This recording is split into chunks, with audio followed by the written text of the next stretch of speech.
Welcome, crew, guys, gals, ghouls, friends, fiends, foes, and other worldly beings, whoever may be listening out there beyond the omniverse tonight. Let's climb aboard the mothership, secure our tin floor hats, buckle down tight, and hold on loosely as we swirl over the rock tops of outflow clouds on a rocky mountain way, get sucked into the vortex of the four corners, and settle down snugly at mile marker 420 in Cove, Colorado. I'm your host, TessaTNT, and I'm not broadcasting live right now. I accidentally did not press start on my Spreaker and then go live on my StreamYard. So, yeah, I realized it at one point because I'm looking at the levels and everything, and like, holy crap. So, the show, man, and I hate that because it was like really good stuff we talked about until, yeah, it was just, oh my gosh, I can't believe it just happened. But yeah, so I'm going to re-record this for you right now from YouTube. And that way you guys can partake in, it's 3 hours of the show, but yeah, the first 45 minutes that we did before this was just really good conversation. And I'm going to go ahead and press play and see what you guys have it. Well, SESG Explorer was published in free, so it's out on the ebooks, and you can find that through ChristopherLoric.com. The book that really seemed to give me consternation was Minerva, which was published last month. So it's now available on the various online stores. And Minerva is the continuation of the story of SESG Explorer. That's awesome. Right. In SESG Explorer, they discover some planets, new energy sources, space stations, and of course the Comorgans. Minerva is about trying to hold on to what we've discovered and captured actually from SESG Explorer. I mentioned the planet in this book, 237 Prime. It has an energy source that improves all of our outputs, and we're able to miniaturize some weapons even. In Minerva, that planet is under constant attack, and that's where that Space Action Group, the SAG Liberator, is out there to try and stop those attacks, and those ships get beat up pretty bad while doing that. But yeah, they're both out, and I'm working on the third book, which I hope to have out next year. We'll see. Trying to get Minerva out was really painful, partially because I had to have a surgery that took me about 3 months to recover from. So I couldn't work on anything. But I'm working on the third book, and I'm trying to get that out by next year, as well as a couple other books that have nothing to do with this story arc, but other story arcs. That's super awesome. Holy shnikes. I have so many stories that I want to write, but I have no time to do it, and you're just writing all kinds of books. Time is difficult. I have a little plot of land that requires caring. My wife's constantly away from the house. I have 2 dogs that need exercise and training.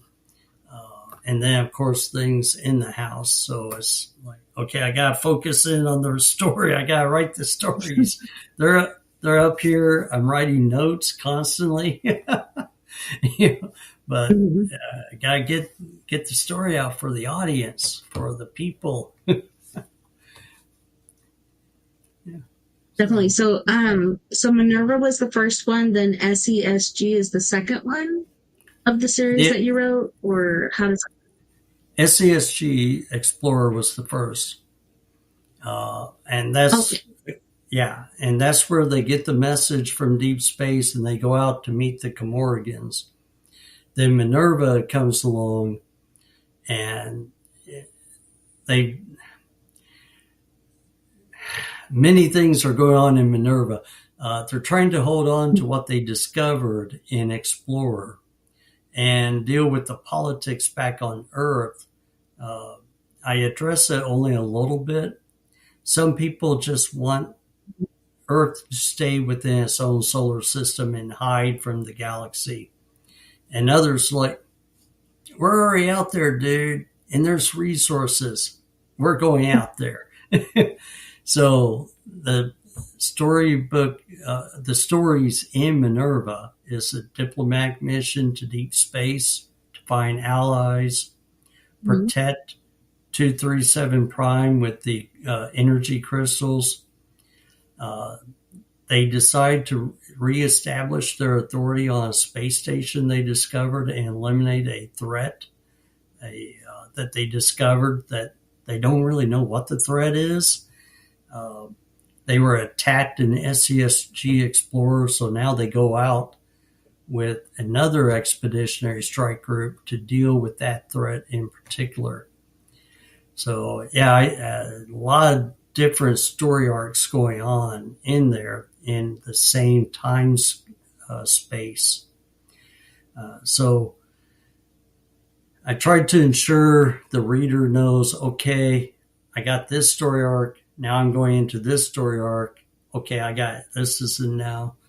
And yeah, and originally Minerva was going to just be the deputy commander of SESG Explorer, taking out a strike group to deal with that threat. But next thing I knew, other people are wanting their story written while I was trying to write that one.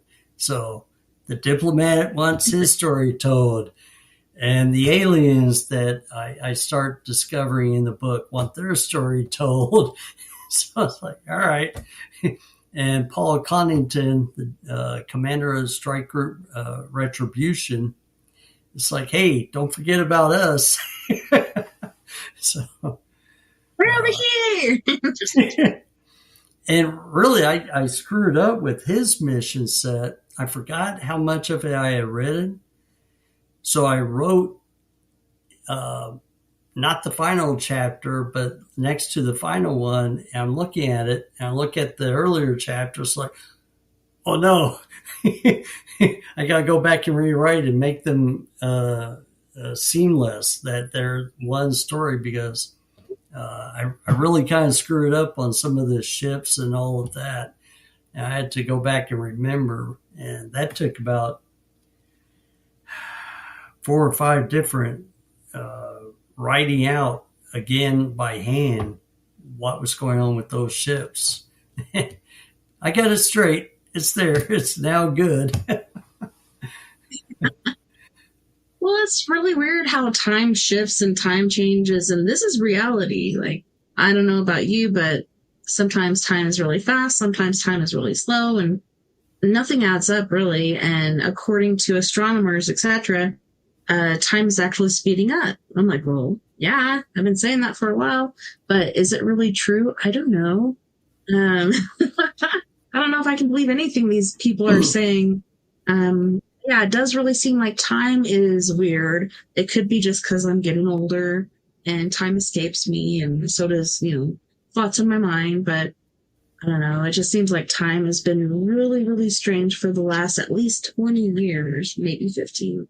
But yeah, it's been on and off, like accelerated and slow, accelerated and slow. And it just be my imagination or wishful thinking.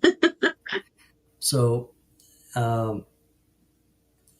Dr. Neil deGrasse Tyson, I saw headlines where he says, time does not exist. It's a man-made thing. And I'll totally disagree with that, because as a Christian, I'm told God created time. And in the Bible, he gives us how to measure time. And then you have Einstein with the general theory of relativity that talks how time as you approach the speed of light, there's a change. And then there's other astrophysicists that speak about the paradox of time, as if you're traveling close to the speed of light or at the speed of light, and you encounter different people along that XY axis, and you communicate, you're going to confuse people because you're talking a past event, a future event. It may be the current event to you, but to somebody else, it's a past event, and somebody else is a future event. And I've noticed, I've kind of started looking at time since I started writing the books. And in the Bible, time is plural. It says times. So, and perception of time, I mean, we're told a year is like 1,000 years to God, or a day is like 1,000 years to God. We view time differently from a perspective, but it's there. It's happening in this physical realm of dimensions and planes, and we're experiencing it. Now, kind of like what you're saying, I'm older now, so time seems to go really fast, whereas when I was much younger, time seems slower. But I've lived 60 years now on the planet, so I have that much expanse of experience where time is small.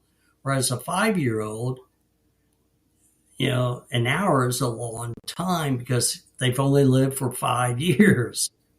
So that's a perception of time. And the movie Deep Blue Sea, the one with the intelligent sharks that are eating people, they explain time. For some reason, they got into time. And the cook goes, well, I look at it this way. If you grab an electric wire, 5 seconds seems like an hour. But you grab a hot woman, an hour seems like 5 seconds. So it's like, it's true. and that's the thing. I mean, what's the saying? When you're having fun, time flies. And when you're doing a task you really don't like, that clock just takes forever to click along. Slow molasses. So, I do say time exists. It's a variable. It's not a constant. And I think Einstein and maybe even quantum physics kind of seems to view time as a variable and not as a constant. So you have the general theory of relativity, you have quantum mechanics, quantum physics, and they look at time, again, as a variable. So how does that play into our universe, our existence? And, is it when you say faster than light, do I instantly go from one point to another point? Or do I have to travel through some sort of tube of space, time, dimension, planes? Or is it literally, I think it, and I'm right there? Travel at the speed of thought. So, right? Beast. Yeah, so many things these days are like different than like we grew up with, like black holes and different things like that. Now they're saying, we're not quite sure if it works that way. Maybe it could be the opposite. I don't know. I'm not out there to witness it, but I've always been afraid of black holes. And then especially when they said there was one right outside our universe, basically. It was pretty close to us, but not too far away, close enough to be threatening. And then you didn't hear anything about it anymore. So it's like, what the heck is happening? But then there's the whole Mandela effect thing where we're on a certain time course and then all of a sudden there's a glitch. Could be due to CERN, could be due to different other things. And then we're on a different route. Could be we changed or somebody else changed. Generally, it's something or somebody else changed. We're just like, what the heck is happening? I don't know. Does that happen when, your people are out in space and they're traveling? Do things change due to time change and atmospheres, etc.? So I'm keeping the story kind of along a constant with time in particular. One of the things that Star Trek, the original series, handled time travel twice. And one was, I think they did it, the one where yesterday is tomorrow, where they accidentally go back and they get the Air Force pilot. Warp speed is traveling faster than the speed of light, but they hit warp factor 4 or 5, whatever it was, going around our sun and start braking. They would have done loops around the sun and the planet at warp speed. I think, not The Search for Spock, but Star Trek 4, the movie, they actually used time travel to go get a whale, but they did, again, the braking around the sun. Right. Yeah. But Star Trek Enterprise, they spent, 2 seasons in the so-called Time Wars, and that just irritated me. And Star Trek The Next Generation played a little bit with time travel. And it's like, Doctor Who does a phenomenal job with time travel. What was the other show? H.G. Wells. I think he did pretty good with it. But it's just really a hard concept, especially on the mechanics, to do anything with anything other than linear time travel. And after watching some of the astrophysicists talk about the paradoxes of traveling at light speed, I'm like, I want to avoid that. And therefore, in my books, you travel through hyperspace, so you're shortening distances. So you're traveling faster than light, but your travel through there will still correspond with the time on Earth. I negate those arguments by basically, without saying it, traveling through hyperspace maintains a time equilibrium because it's some form of wormhole, like in DS9 or Star Wars or even Babylon 5, which they had regular space and hyperspace as 2 different dimensions, and they travel in cassette in hyperspace because it was a different aspect of space. So it didn't mess up the time equilibriums. And that's kind of how I chose my travel through space. Because if it takes a year to get out from Earth to a point in space, I want that year to transpire on Earth. So when you come back, you've done 2 years, out 1 year, back 1 year, 2 years have elapsed on Earth.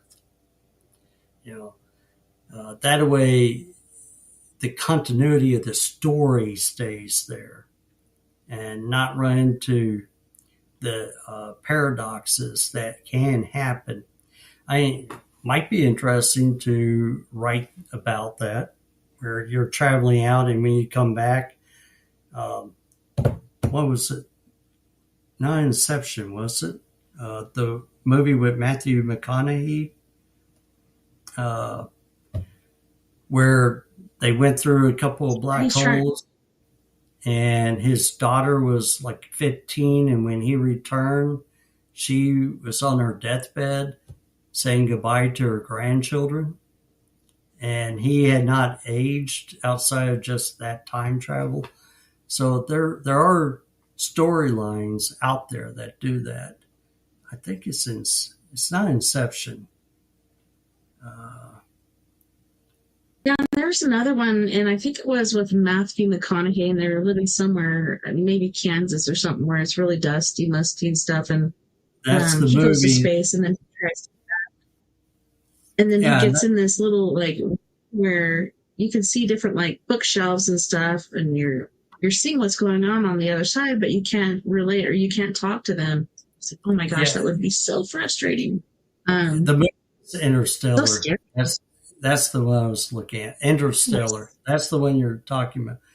And they were in the fifth dimension, and he was trying to communicate to his daughter to tell her to tell him not to go. But Didn't you do that in the first place? I don't know. but when She didn't listen the first time.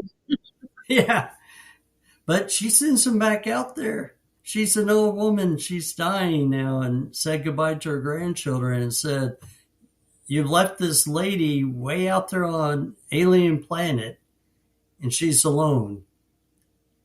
Go to her." So,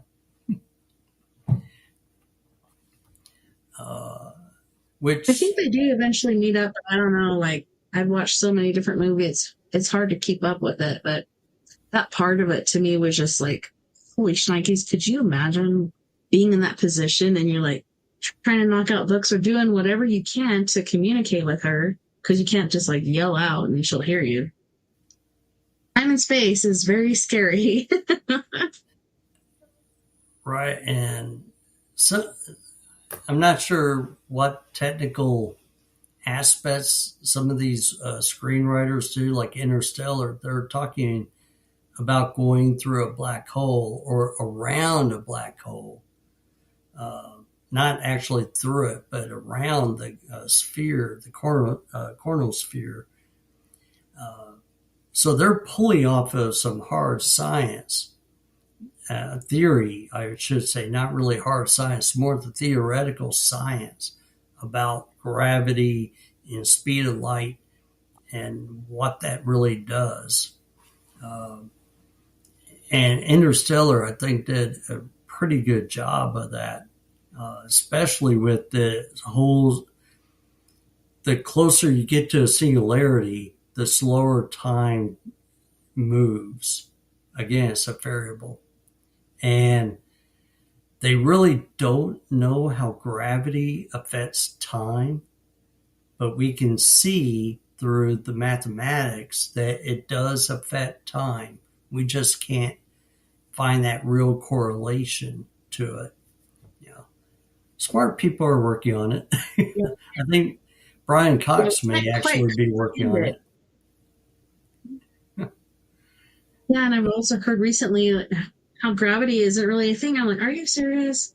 And it's just like flat Earth and other things like that. Like, we are taught certain things, and it's ingrained in us. So when we hear these other things, we're just like, get out of here with that shenanigans. Like, I don't even want to hear that. Like, where were you raised? And I don't know. I've had different discussions like that, and then I look at all the scientific things and things like that, and I'm just like, kind of makes sense.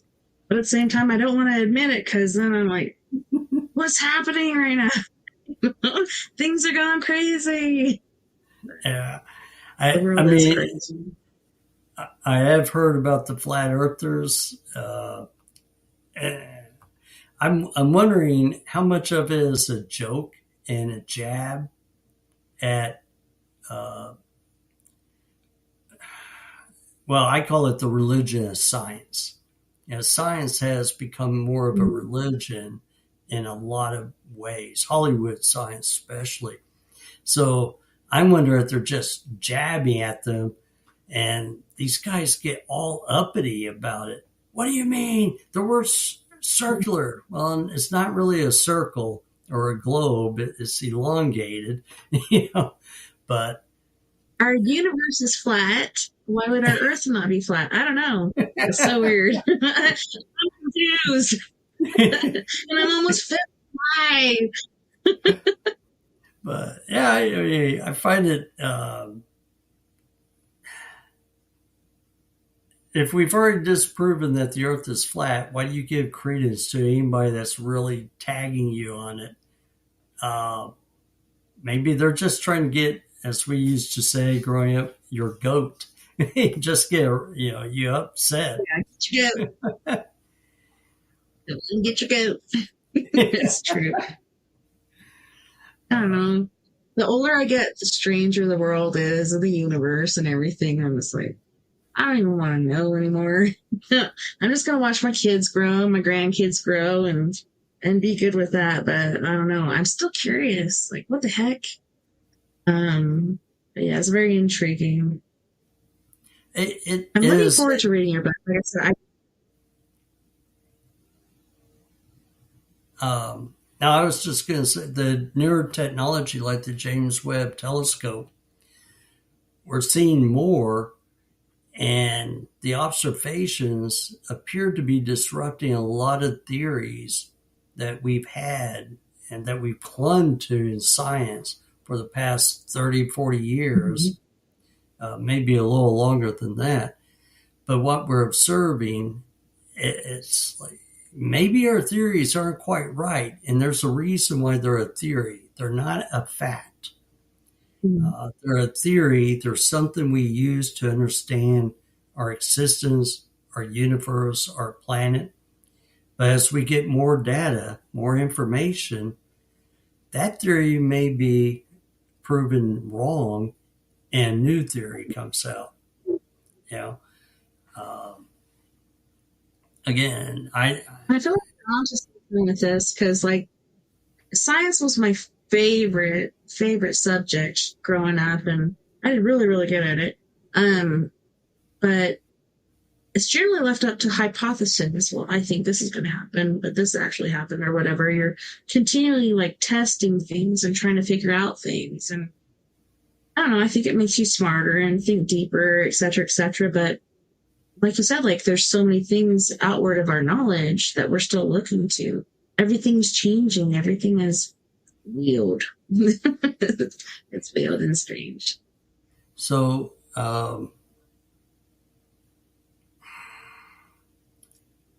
as I say, I'm a Christian, but I'm a old Earth Christian. That is, I don't accept that the Earth was created in 4000 B. There's a date, October something, 4000 something BC. I don't accept that. Too many other data points say the Earth's older than that. But there was a old 70s, 80s. There was a theory that there was the Earth was different before Adam was created. And about 2-3 years ago, out came more of these teachings talking about a pre-Adamic world where, they're saying, no, really, the Earth is probably about 4.5 billion years old in the galaxy universe. And according to James Webb Telescope, maybe even older than what we think. But there was a trillions Earth with inhabitants, and there's the spiritual battles and all that, but there was civilizations before man was created, which will, and what they're saying in the language being used in Genesis 1-2, that's an earth that was destroyed by floods, and now God's going to move on it to recreate it, and then create man to put on earth. So we had something before that, and when you look at Easter Island, the different pyramids, giants, and Stonehenge, plus the pyramids in Egypt and in South America, maybe they were built before man was ever created. We keep saying the pyramids and the Sphinx was built like 3600 BC, and yet they're talking about the various evidences archaeologically around the Sphinx showing it was actually in a not a desert, but more of a forested, properly watered area, and it has water lines. So, are we trying to fit everything into a model that doesn't work? And you were talking hypothesis. If you approach it from a more critical analysis, you have your hypothesis. Okay, the pyramid was built in 3600. Well, my null hypothesis must say, no, it wasn't. It could have been built 10,000 years ago. Okay, now you can work on your theory based off of data and analysis. When were they actually built? And then there's so many things about it. Yeah, no, and that's why I can't accept whatever a science says as this is the absolute truth. It's like, really? Are you working off a hypothesis or a theory, or do you really know? And, for somebody to say, like you mentioned, gravity doesn't exist, what I have seen, we don't understand gravity. Gravity does exist. It's the attraction of two items based off of their mass, and there's some sort of connection. But how fast does this planet have to spin to keep you there before you fly off? That's one thing. But gravity, how does it really work? And, you might say, well, you don't. We're not even spinning. I'm like, what? And they're like, no, we're not even spinning. The universe is moving. I don't know. It doesn't make sense to me. It kind of does. I always thought that because, I've tried out gravity with Easter baskets and things like that with my eggs in there. And, if I spin it, the things stick to it. So to me, it made sense. But, looking at different directives and different objectives, etc., it kind of opens you up to different generalities and stuff. Well, I wish I didn't do that. Well, no, it goes back to critical analysis of an idea. Somebody comes out with an idea, and it's why some of the sciences don't make sense. They don't go through proper peer review, where somebody of your field, you send them your data and all that, they look at it and say, oh, yeah, you got it right. Yeah, this makes sense. Or, whoa, you got some major gaps here. And not all hypothesis turns into theories. Not all of them get accepted. But by the same token, there's also a thought out there that scientists are in a groupthink. That whatever somebody said 20 years ago, you cannot disagree with that. Even if you have data that shows that theory is wrong, you dare not disagree. And that's where there's no growth in. No, there's no growth. There's no actually progress in our thinking or technologies. We want to travel to the furthest planets in our system, and we can't get there because we don't let our creativity and imagination roam. It needs to be disciplined. It needs to be a proper way of doing it, but still, to be inventive, you have to have imagination and creativity in order to come up with the inventions. And we could do better, but I think it's Dr. Weinstein who's pretty much saying that, and I'm paraphrasing, I may be butchering what he said, but the science community as a whole has crushed the ability to progress beyond what they decided 30, 40 years ago. And so how do you break out of that? Yeah, and I've seen that like they've crushed it and they've come back and re-realized things like the way they used to date dinosaur bones and stuff like that. They did it by the things around it and underneath it. Now they have some other way to do it. So now they're finding that they're actually like we thought. I don't know about you, but me, they're actually older or newer than we originally thought. Like, I don't know, the things carved on pyramids and things like that. People only carved what they witnessed or experienced on these stones. They didn't just be like, okay, well, I'm going to imagine this and carve it on a stone on this epic, piece of history. No, they carved things that they knew, which are dinosaurs and other random things like that. They were here a lot earlier and a lot later, I believe, than they actually said they were. And I'm not going to be like, oh, well, scientists said, and let that stop me from believing that, because there's still even sightings today. I don't know. It's pretty intriguing to me what's going on in our world. It is. And our universe. In the theology world, just like in the science discipline, this is a discipline, it's not an actual entity. Otherwise, it's a religion with its own priesthood. But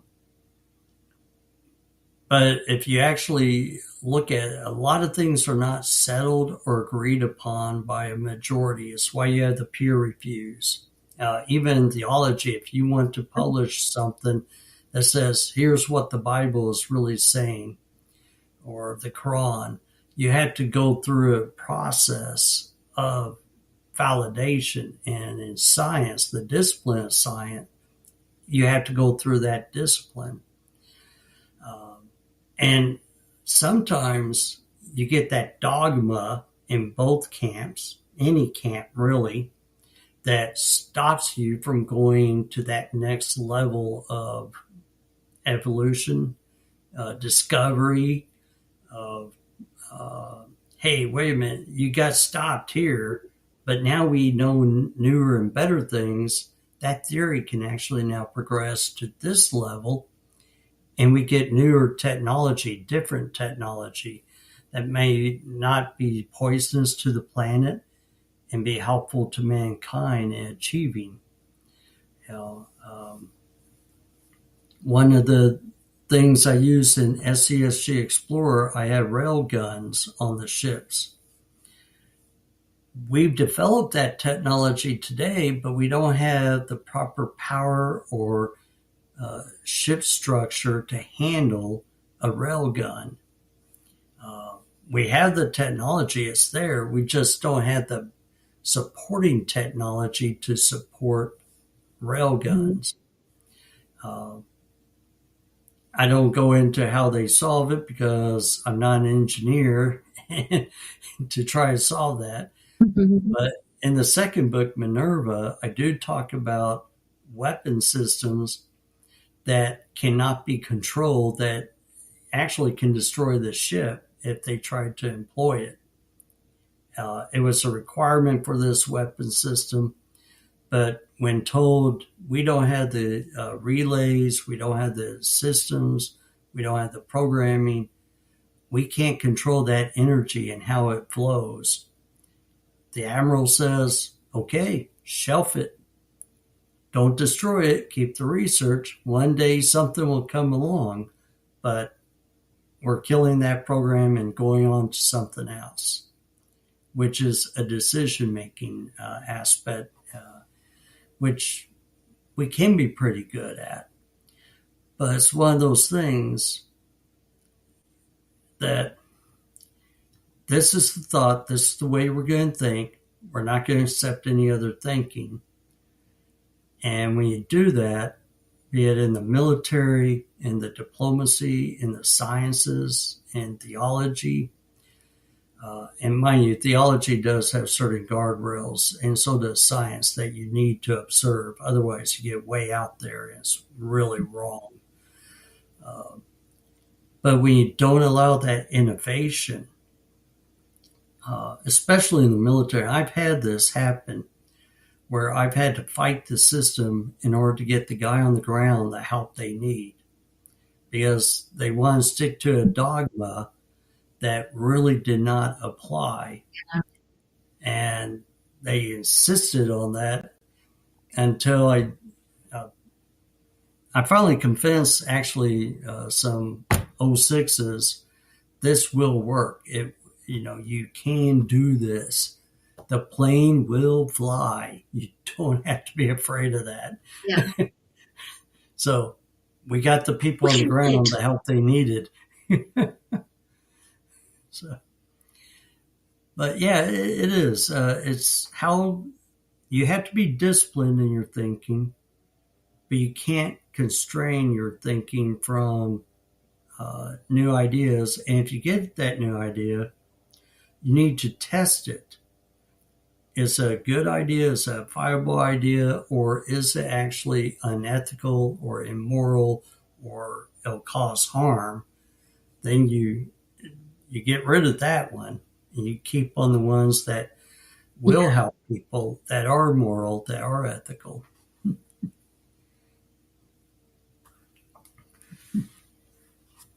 Yep, there's definitely different levels to go through, but man, I'm super excited about your books. And yeah, I'm sorry that I thought this book that we were talking about was your original book. Like, we're bringing it out, it's going to be epic.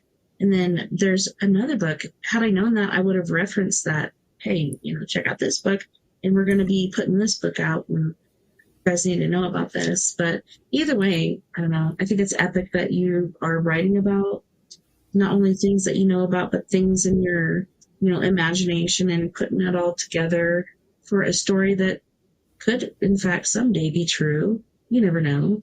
But it's very awesome to witness that, like we did, Star Trek. For me, that's my fave. Star Wars is okay, but so many different stories going on as far as the future, and we're facing it right now. So many different things that are happening that we can't control. And I'm pretty sure things have been happening before our knowledge, even, that are happening right now. That the government has known that they won't tell us, haven't told us for so very long. Yeah, it's a pretty epic time, I do believe. Yeah, so you may have, and your listeners may have heard the rumor that President Eisenhower signed a treaty with a group of aliens. Mm-hmm. Yeah. Okay. Secret, probably top secret, obviously, but how, why, and why the United States over any other country? What would the aliens want that we could provide them? Scary thought there. But what technology may have come? I mean, the UAPs they're talking about, is it really alien visitation, or is it technology we got from alien crashes, or is it our own ingenuity that came up with this technology? Is it a manned aircraft? Is it an unmanned aircraft? I mean, what they're talking about, that some of these aircraft, they notice the instant speeds they attain. Could we have figured out some sort of gravity drive that would achieve that? I think we as a species are very clever, very insightful. We can be very intuitive. We can be very creative. Or are we drawing off of technology that we discovered from a past civilization on our planet? And therefore we'll talk about aliens to divert attention? Or have you actually encountered aliens? Now, I think at the speed that we've grown and stuff, within 100 years, we've grown hundreds of years. And I'm thinking there was Eisenhower, but wasn't there somebody else as well before Eisenhower who were talking to them? I think Eisenhower actually signed the actual document with them that, you can take so many people as long as we get this amount of technology from you. We went from, kids and people working in factories and weaving and woven things to cell phones and computers and Wi-Fi and all these other crazy things. Like, how does that happen in that amount of time when in the past, which I don't think we truly know our past. I think our past has been erased so many different times, and certain buildings, even including the pyramids, were here from past civilizations. We just came upon it, and people are just thinking, "Oh well, the Egyptians built this, they're doing this and this and that and that." Even places here in America were built before then. I don't know. Have you ever heard of the theory of Tartaria and the Tartarians and the Great Wall of China? And the way that the holes that you would generally have a lookout and use your weapons through are actually facing towards China and not the other direction. Like that to me was like, wow, what is going on here? Right. they're just lying to us, I feel. And I don't know.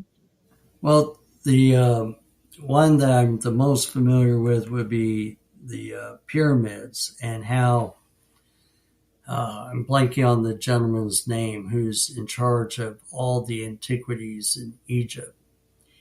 He refuses to let anyone from outside of his office really explore what's underneath the pyramids and the Sphinx. Mhm. Any theory that does not say the Egyptians with the tools, like tin and copper nails and stone hammers, built the pyramids and they moved these giant rocks. Anything that would dispute that, he shuts down instantly. There's the theory that underneath the Sphinx are emerald tablets from Atlantis that talks about technology and items from Atlantis, but nobody can go down there and look. He won't let it happen. Not until a certain year. But did you see what happened with the pyramids? They did one of those underground things and it shows like spirals and underground cavernous areas. I'm like, what the hell? Because we always just looked up here. We never looked down there until now. And I'm just like, what is that? I'm blown away, really. Well, one theory is it's not really a burial site. It's more of a water control device. So, at one point they said it was cities, but maybe it's just a way of getting down to water generating mechanisms to make sure you service them and so forth. So, yeah. And also, not to interrupt you, but never ever has the pyramids been a burial site. Like they go in there and they look, there's not anything as far as burials. Burial sites are found basically out in the desert in different places where nobody expected to look. Like they dig and dig and dig and find these different things. It's not, I think it was actually, from what I've seen, from what they've dug up, is like a PowerPoint. Something to power whatever, could be the spacecraft, could be the city next to it, which used to be huge, bigger than it is today. I know, like the spirals and then the tunnels and then the housing units and stuff like that that are underground. How do you even find that except for with this technology that we have now? And so I'm just like excited and surprised to see what are they going to find next. But yeah, like a lot of pharaohs and different families associated with them have always been found out in the desert under different cliffs and clefts or things that have degenerated over the years. And oh my gosh, I can't believe I found this too. Yeah, Valley of the Kings is the primary, but there are a few others. But yeah, the missing hieroglyphs inside the pyramids. I kind of wanted to do a story on them, but I got that check going, nope, the pyramids and the Sphinx are not for you. Write more about adventures in space. Can't keep with SESG. That's where I'd not listen to them and go the other way. Yeah. That's just how I am. Well, I mean, I can be interested in it. I'm just not to write about it and explore it in writings. Can I use it in a sci-fi novel in the future? Sure. I have a outline for a spin-off book to SESG Explorer and Minerva, dealing with the secret colony. But yeah, I could explore something about pyramids in that if it works into the story. So that way I could, but what I wanted to write about, I got that check in the spirit going, nope, that's not for you to write. So move on. But Earth for me in my story is, we may have been visited by aliens. And actually in the third book, one of my aliens that I introduced in the second book comes to the conclusion Earth is its home world, and that they were taken from Earth and mutated slightly into the species they are. So I do that in my stories. In Minerva, the diplomat and the captain of the ship are actually looking at the two aliens they discover, and they're going through records, and they find the type of animal here on Earth they would represent. But they're kind of like, well, that's kind of not for us to really deal with. We're out here to create a coalition of nations. That's for the scientists and philosophers and political leaders back home to figure out. We're going to try and work with them to achieve our mission, our goal. So, but yeah, in SESG Explorer, as space station, they encounter a situation that nobody likes, and the admiral gets a little concerned that the stories of space visitation and abductions are really happening and true. And for him, he has to put a stop to that somehow. He can't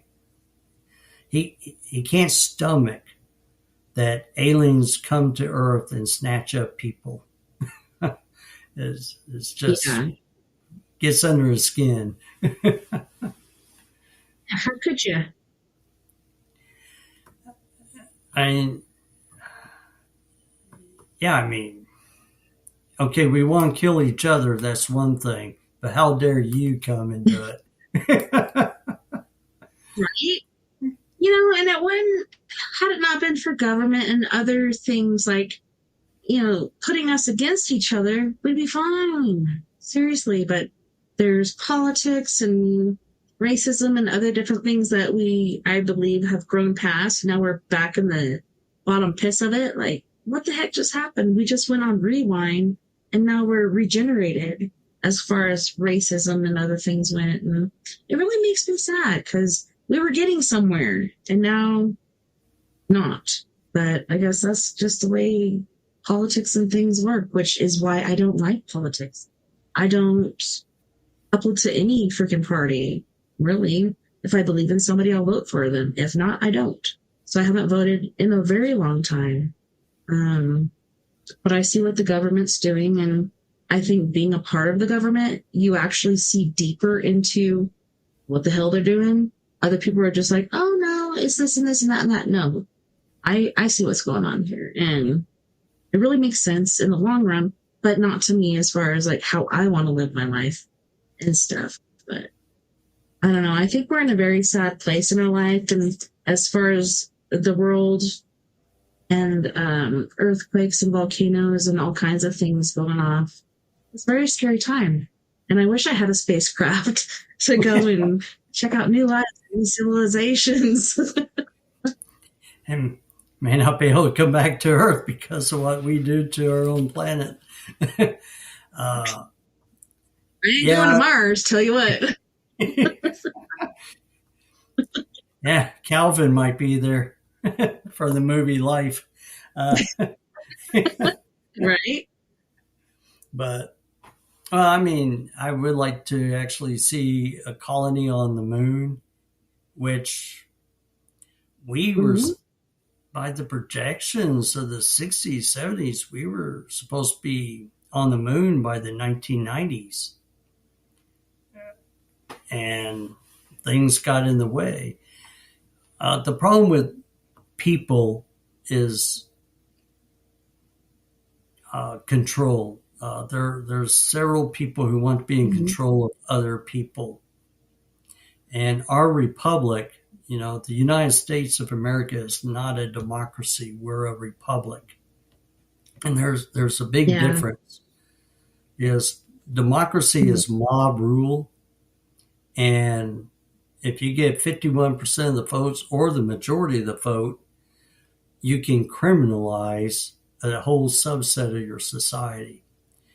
In a republic, you really have difficulty doing that because you vote a Mhm. representative to go to represent your stances, your viewpoints, and they have to negotiate with other representatives to come up with a working nation. And that helps to protect individual liberties and freedoms. And no, a simple majority doesn't criminalize an entire subset of people. You can't do that. Um, but one It way to takes a lot more than destroy that. yeah, one way to destroy a republic, call it a democracy, because then everybody thinks Yeah. it's all a simple majority, and it's not. Uh, but Yeah. that was designed to keep people from really trying to control other people. And the way the framers of the Constitution made it, it was supposed to be very difficult to get into a war. Uh, Now, my last assignment was with NATO at their Transformation Command. But George Washington, when he left office in 1797, he did this big speech. It's a great speech. And he warned us, do not enter into long-term alliances. Short-term alliances with the goal you can do, but long-term alliances will Say like always two get you or three into a war. years. Hmm? Yeah. 2 to 3 years. That's cool because you can still keep tabs on things and keep up with things. And any longer than that, yeah, it just gets deep and dark and different things like that. So I totally agree with that. And when the Soviet Union collapsed and the Warsaw Pact closed, I questioned, why are we in NATO? What's the purpose of NATO now? But Yeah. and we followed what George Washington said, we would have exited NATO at that point. There was the mission in NATO Mhm. had been succeeded. Um, Were we Now, in NATO already in George Washington's time? That is insane if that's real. no, Holy no, shnikes. NATO came I, out in the late 1940s. Uh, uh, okay, I was about to say, holy shnikes, was it that far back? I didn't think so. No, but George Uh, Washington had the foresight to say long-term alliances are bad for the United States of America. Don't do it. we He looked at all need the to go back to that. previous histories of man and said every time Mhm. one country was in a long-term relationship with another country, they ended up in war and possibly destroyed by that war. The Greeks are a Yeah. great example. So he just gave that warning, and NATO is our longest alliance that we've had. And look at the issues And going it's on caused with that. problems. Yeah. It's caused so many different problems. Is it really worth it? Yes, I do agree. Let's work together. Let's do different things. But, oh, we're going to have a club and you're not invited. No, let's have a club where everybody can speak on it, whether you agree with them or not, and then make a decision. I don't know, but I do agree, like with George Washington, I used to read the old encyclopedias and stuff about the presidents, which sounds really dull, but I was bored. It was before I got a Nintendo. But I'm reading about George Washington and everything in his wooden teeth and stuff, and man, that guy was epic, and UFO sightings and everything going on there. But no, go back to the basics, really, and where we've gotten to now is really bad. I think we need to wash it all out and go back to the beginning. Really, no matter what it takes, because where we're at right now is very, very sad and scary. I can't believe we're here at this point, really. And it's one reason why we chose to live in East Tennessee. We like what we saw in Tennessee over several other states. Some states I just flat out refuse to live in. I don't even like to visit them anymore. But those are... You guys should come visit Colorado. Colorado's a nice place. I've been to Breckenridge a couple of times. Yeah. And we're down in the southern area, and there's so many beautiful different places, and I love the fact that you can go from desert to the mountains. Like there's deserts, plateaus, and mountains, everything you can even think of as far as land masses and such go. That's just beautiful, and the people are super cool. I've always seen like Texas come in to visit, but this year it's pretty epic. Like everywhere I look, there's Texans running around, which, hey, I see what they've been going through and stuff, and I can't even imagine that. All the flooding and everything. This is like biblical, but also I think it's to do with cloud seeding and stuff, which I don't want to take you on that whole thing, but it's a very scary, sad time in our lives, I think, and I feel really bad for those families, for real. Yeah. No, disasters like that, I mean, East Tennessee and Virginia and North Carolina, we got hit hard with Helene, and there's still people suffering from that, still not in homes here in East Tennessee. Those are really devastating weather incidences, and we didn't expect Helene to come up and hit us like it did. That was a surprise to everybody. But weather patterns, we can't control them. All we can do is be as smart as we can about where we put a house. And people are cloud sitting and doing things like that. And I don't know if you know or not, but before that even happened, the government and other people came in to try to get these certain lands in North Carolina, which I went to boot camp in South Carolina, went to combat training in North Carolina, and we went through hurricanes. We went through stuff like that. We never saw anything like that. They try to come through and buy lands from people, but these people have been based there forever, and they didn't want to leave. And then all of a sudden, well, if you're not going to leave, we're going to flush you out, is what it seemed like, because they all got flushed out. And then now the government's in control of that land. Like, how does that work? I don't know. Like, I don't know. It really, I don't want to say that because I sound crazy to myself when I do say that. But then look at what's happening, and it really is happening. Like, a lot of these people have been wiped off the map. Other people, it doesn't really matter. The government is coming up and taking over, just like in California in certain places. Why? Because there's deposits of things that you can use for cell phone batteries and other things along those lines. You know, to me, it's really weird, and I would hate to think that my government would do that, but at the same time, at this point, I really wouldn't put anything past them. And I'm going to go hide now so they don't come and get me. Just kidding.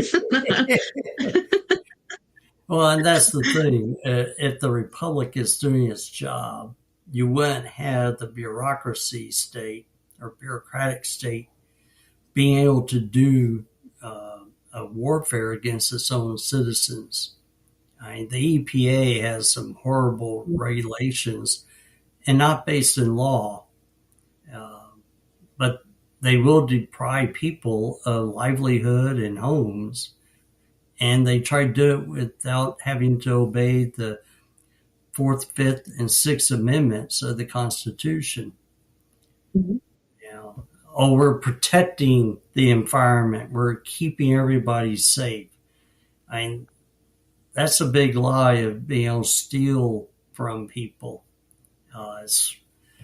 The Yeah, EPA was a good idea, but it's turned into a horrible nightmare. So, yeah, I mean, I'm with you on that. And it's why there's one part of my trilogy that I will deal with that type of thinking, but that's at the end because my yeah. focus has been on how do we encounter and deal with aliens and hostile environments. And in SESG Explorer, I do have some ethical and thought issues that come up. I don't harp on them. I talk about the reality of trying to solve them. And that kind of, you think that's the end of it, but no, it's not. And in Minerva, we come back to it. And in Mhm. Minerva, one of the aliens, like, wow, these humans really think they're going to be able to stay here and control this. And he kind of looks at what the humans are doing versus what the past owners of the space station had done. He goes, this one might actually have a chance. Maybe I better contact my old home world and see if we want to get involved. But Mhm. yeah, I mean, I do throw in some, I think, thought provoking subjects for the reader to think about. And can you justify that? Can you justify it on Earth? Or that's a big no no on Earth, but out there I can. So, Right. but yeah, SESG Explorer has just a couple of those. Minerva, I only talk about it once about genocide, and Oh but my gosh. they had the discussion about it, but there's actions in the book that indicate genocide. And it's like, is genocide really ethical? And how do we as humans deal with genocide? And what does that do to us as a people? It's not ethical, and I do believe it's happening right now. Like, I don't know how many news stories and things I've looked at, and I look at it from every freaking angle I can because I don't want to be like, oh, well, this person said, so I'm going to believe it. I want to look at every angle I can, and people going to pick up food for their families are being killed, and this is repetitively happening. I don't understand how this is happening. And especially the last that I saw of it was they're going to US sites to get food for their families and being attacked. How does this happen? How is this allowed to happen? And then there was a video that I saw this evening about people, and there's like a berm. So, you know, a berm where you do target practice and stuff. That to me is what it reminded me of. Like, there's a berm. That's what you shoot into, but they're shooting over it. Some people are shooting around it. You can't see what's going on the other side, but there's people being shot and killed. And why? Why? And you can hear one guy saying, "Yep, think we got one."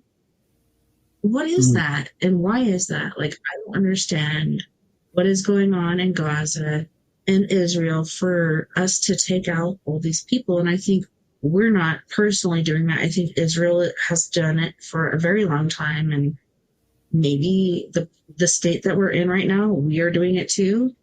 I hate to think that, especially for our service people that are over there. Like, could you imagine being in that state and having to do that against your will? Because generally it is against what you believe in when it comes to stuff like that. You can't to go somewhere else, but I'm not going to. Yeah, it's very sad in life right now, and I just don't understand it, and I hope it stops soon. It Well, really breaks my heart. I mean, Gaza and Israel is a complex problem that the United Mm-hmm. Nations and the United Kingdom created. When they, and mind you, Israelis were already returning to their homeland there in what we call Palestine. It's really Israel's home.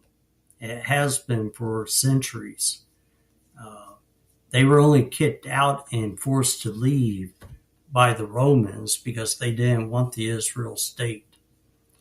And the people have been persecuted, and people have tried to wipe them out wholesale, like Nazi Germany did, uh, and not only just kill them, but torture them, then kill them. So finally, all right, Mm-hmm. in Russia, they drove them out, they attacked them ruthlessly. So they started to immigrate back to their home, and the United Nations created Israel in the 1940s or early 50s. But then all the Arab nations, uh, I mean, the UK pulled out. They wouldn't let them have weapons. They wouldn't let them defend themselves. They had to get all their weapons through the black market. And as soon as the UN said, okay, you're on your own, every Arab nation tried to destroy the new Israel homeland and kill all of them. And yet they won. They prevailed. But you look at Gaza and the Palestinians, none of the Arab nations and Egypt want them in their property. They don't like them because they've proven when they immigrate or migrate or be a refugee to another nation, they destabilize that nation. They seek to overthrow them. So the Yeah. Palestinians are not innocent of crimes against other people. And when you look at And that October doesn't mean 7th, all Palestinians.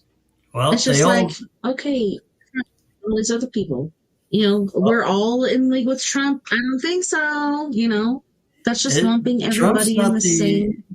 Trump's not the issue on that. You're That's looking just at, an example. yeah, Um, but yeah, and Palestinians, not all Palestinians are like that. Not all Israelis are like that. Like, we're left to what our leaders decide to do. We're just in the throng here and we're like, oh no, or oh yeah, we're either for it or against it, but no matter what we say, they're going to do what they're doing, which they have been well, this whole freaking time. Like, it's very sad. And I don't agree with any of it, really. no, and What do we do? if you look at what President Trump was doing in his first term, he was actually bringing peace to that entire region and avoiding Mhm. October 7th, where Hamas slaughtered how many Israelis in a surprise attack that all of the Gazans celebrated Wasn't that and at a cheered. concert? Do what? Was that at a concert or was that something else? No, that was, they attacked a concert plus beyond that and went Yeah. into Israeli homes and in front of the parents would behead babies and then set them on fire. Yeah. It wasn't just Very the sad. concert. They went out and all of the Yeah, people that's in all Gaza, Palestinians. That's a freaking group of them they going in and celebrated doing it. that. They celebrated it and they elected and installed Hamas as their government. Mhm. So when you have an entire group of I people wanting to attack and destroy another entire agree. group of people, You know, I I don't don't. think it's entire on any basis. Well, I don't like I think the it's killing of a small children. thing. You know, me neither. No, that But goes against war crimes yeah, severely. A lot of these things that happen goes against war crimes, but people like this don't care. And yes, I see like how they went underground and stuff like that. And Israel's like, oh, they're here under this hospital or they're here under the school or these other places. But then they continue with that. And when you're going to get food for your families and it's just a mother providing for her children and stuff, I don't know. We should go on to something else because this is just sad stuff that I wish well, wasn't really it's happening a in the tough, world. right, and it's a tough problem. And Everybody in one group. There's a big group, but there's the mass, which we're the mass. Trumpers and other people, they're the small group. We're the mass that have to deal with it. Just like them. Gaza and Israel, there's a small group. Then there's the mass. We don't all agree with what they're doing, but people think we do. no, well, and that's the beauty of our republic. We should be able to have civil discourse over issues. Not get into name calling or anything like that, but we may Right? not have a solution at the end, but we are allowed by our First Amendment to have an opinion and the ability to express it. And no, nobody should take violence against that. You may be offended, but you know, that's their right, and it's your right as well to say your opinion. And yeah, it's tough for the world. And it's, again, it goes back to who's wanting to control whom or who has a hatred for whatever reason. Uh, some go back to antiquity for their hatred. Uh, some just go back one or two generations. One goes to an offense of now. Who knows? I mean, where do you get to that peace? Uh, That's what I'm saying with our own government. Let's start all over. Let's douche out the government and get rid of all this shit. Man, what's his name? Elon Musk is trying to start his own party. Guess what? There's other parties before yours. What says your party's going to fix anything? I don't know. It's just a weird encumbrance, but I think we need to just get rid of our government as a whole and start anew. It's a whole different thing because this obviously hasn't been working for a very long time. Actually, the government and the construct in the Constitution, I think, works. The thing that has thrown it off, and go back to George Washington, is the parties. He did not like what he saw forming in the country of two parties. And he warned us that going down the party line would lead to what we call a civil war. He predicted the Civil War based off of the way the parties were forming. And he saw it as a threat to the republic. Senators and representatives are not to be part of a party.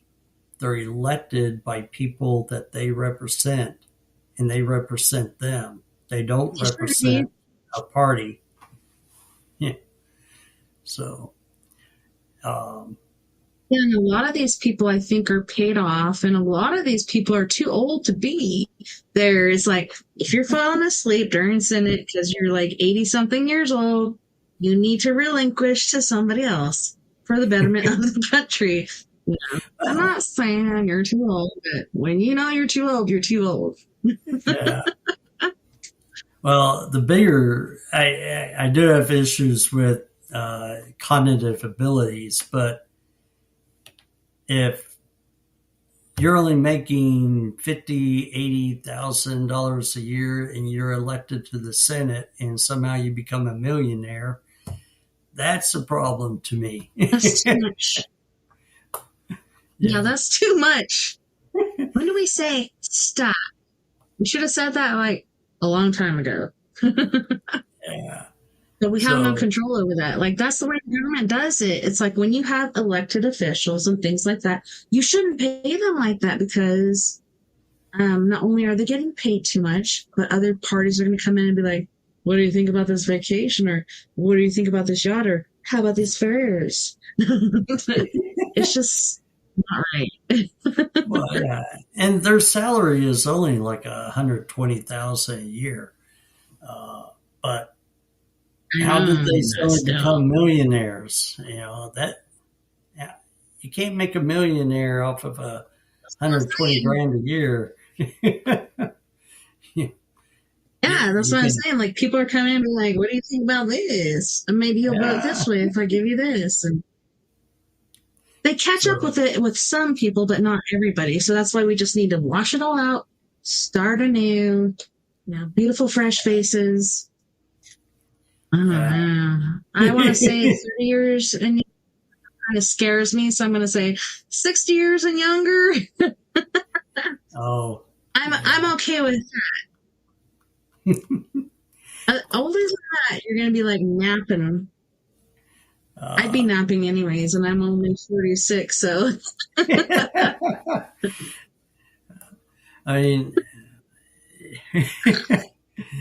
well, I do think there must be reform to the parties, but and people who vote for their representatives probably ought to take a closer look at them. I don't care about their yeah. age. I do care about their cognitive abilities, uh, Did you which, hear about that one chick that was missing forever and then they finally found her in a nursing home? She'd been missing for like 4 years and oh, they yeah. finally found her in a nursing home. What is going on here? What is happening? So How who did is you not doing, know she was?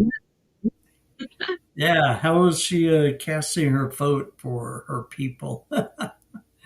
Yeah. Yeah. Can I have another pudding, please? We'll take that as a yes. Yeah. Well, I mean, Hi. my main my main character was has been trying to retire in the books, and the military won't let him, and the political leaders won't let him. So, you know, Imagine that. yeah, I mean, I start out Okay, so in, please continue. I'm sorry. yeah, in SESG Explorer. He has maybe one more assignment before he's to retire, Admiral Brannigan. But when he's Mhm. given the mission to go to Comorca, he's like, okay, no problem. Once again, he would be separated from his wife for a number of years. But when he comes back, he's looking at doing one more assignment to set Earth up and then retire. And they won't let him. They're like, nope. uh, in the third book, they're pretty much, you got us into this mess. Now you're getting us out of this mess. So he can't retire and go home and spend the rest of his life with his wife. He has to go out there and deal with the troubles in the galaxy. Uh, Dang it. which, He's like, I didn't sign up for this. that's the life, though, of a military person until you actually I retire. know. You know, You know and what surprised me? Like, we go out on weekend leave and then we come back and we got sunburns or some people got new tattoos and some people got in trouble for that. uh, You just did destruction of military property or what is that, graffiti? Mm. It oh yeah, depends on who you're under and stuff like that. I don't think it's across the board, but that's things that I witnessed. And I was just like, really? You got a sunburn and you're in trouble? Did you use it. sunscreen? No, I remember those days. Yeah, going into the desert, we had to have sunscreen because a second degree sunburn and your combat ineffective. you're pretty much in a C4 status. You know, I growing Mhm. up, I got sunburns on my thighs where you can actually see the skin crack and moisture, liquid coming out Yeah. of the legs. You can't wear uniforms. You can't be in a sandy area or a tropical situation with a burn like that. So, and the few is it's preventable. You could have prevented it. Yeah. The tattoo is a Right? different thing. Yeah. Wear long clothes Yeah, or like